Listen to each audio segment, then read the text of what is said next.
What if we went back to the Bible, did things the way the New Testament did things? It looks to me, as I examine the religious landscape in our time, that the original recipe, if you will, has been buried or lost. What if we stripped away all the layers of man-made additions and we think about this and our opinions about that? What if we just went back to the Bible?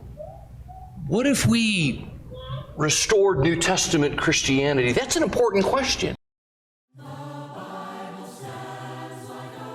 The material from this book is so good that I could preach from the same passage again and again and again, and I would have something new to say, something important to say every time.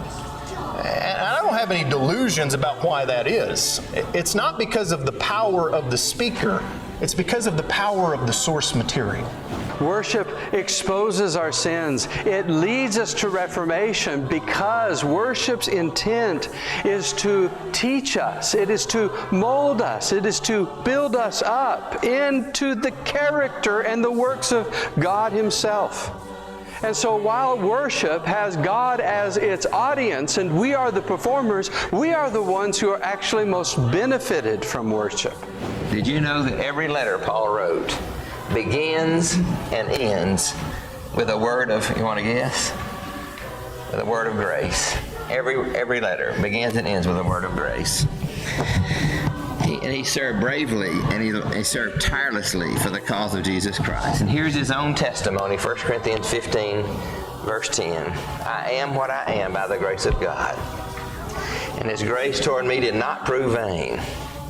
But I labored even more than all of them. But the minute Paul says that, he says, not I, but the grace of God with me.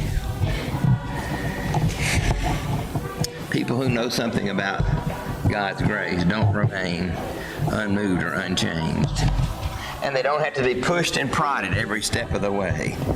But they serve and they're passionate about it because they understand God's amazing grace.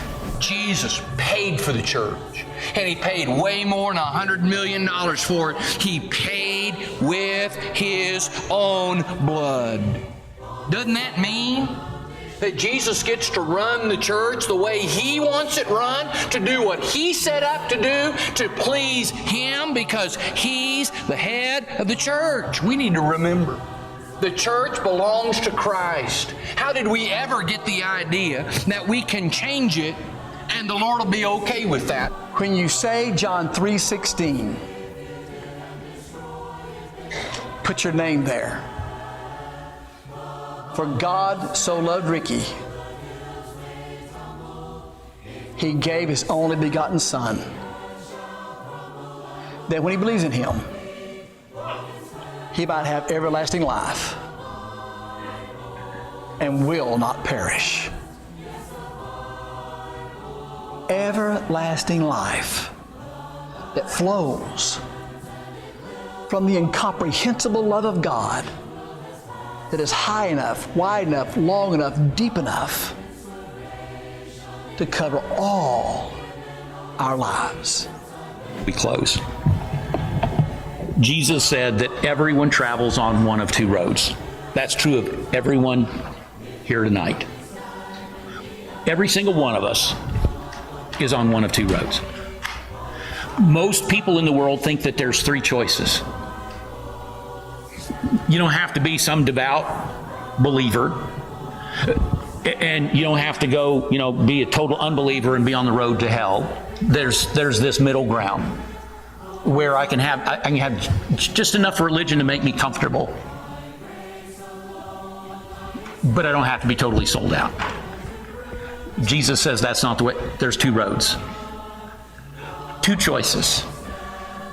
And those choices lead us in two very different directions.